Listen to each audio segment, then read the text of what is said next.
Good morning, students of class 10. We'll continue our lesson in history, making of a global world.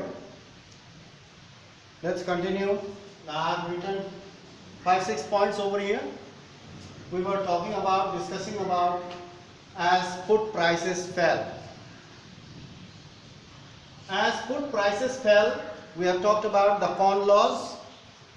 The government was pressurized to stop import of corn from America, Australia, Russia, and they pressurized the government so that they could earn more profit. So now from there we'll continue. Now, as food prices fell, consumption in Britain rose. Naturally, if the prices falls down, then naturally consumption will be more. So more consumption in Britain rose. Faster industrial growth also led to higher income. Industrial growth also led to higher income because people were employed, they got the job and they got the income. And higher income means more consumption and therefore more food imports. More and more foods were imported.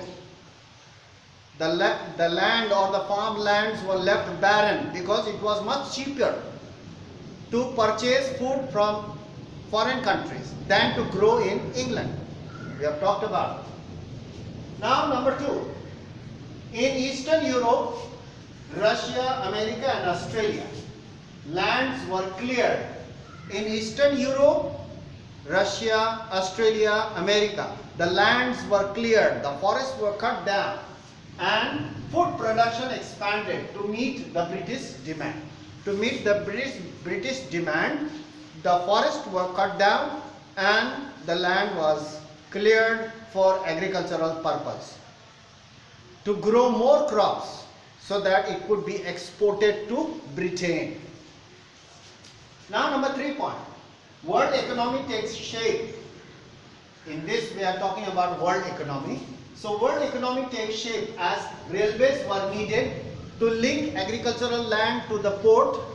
Railways were set up, railway lines were constructed,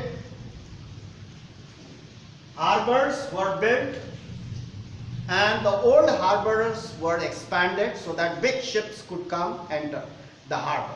So lot of activities were going on.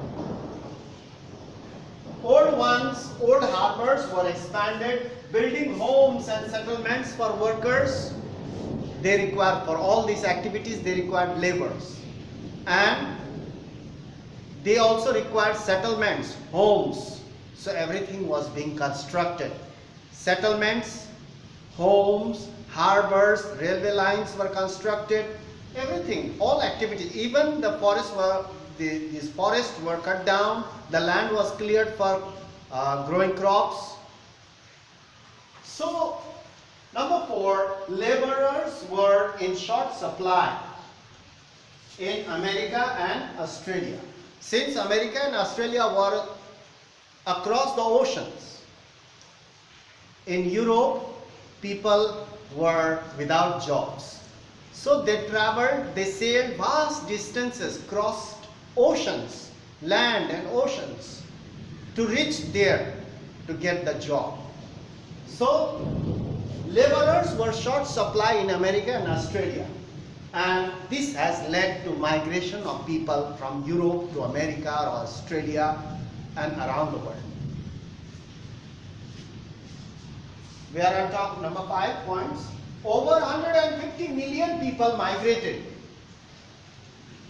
More than 150 million people, they migrated from European countries, from colonies to those places where crops were grown, such as America, Australia, Eastern Europe, Russia. They migrated. They covered vast distances in search of better future and livelihood. These unemployed people, they covered vast distances. They sailed across oceans and reached America or Australia, or even they traveled by land and reached Russia or Eastern Europe for better livelihood and for better opportunities and future. Number 6, by 1890, a global agricultural economy had taken shape. Now agricultural economy had taken shape. There was a lot of trade, import and export was going on, and agricultural economy had taken shape by 1890. So now we will continue in our next class what happened after that. So by the time you copy this out and go through the book, stay safe at home during these lockdowns and continue study. Do not waste your time. So that's all for today. We'll meet in the next class. Thank you for watching the video. Thank you very much.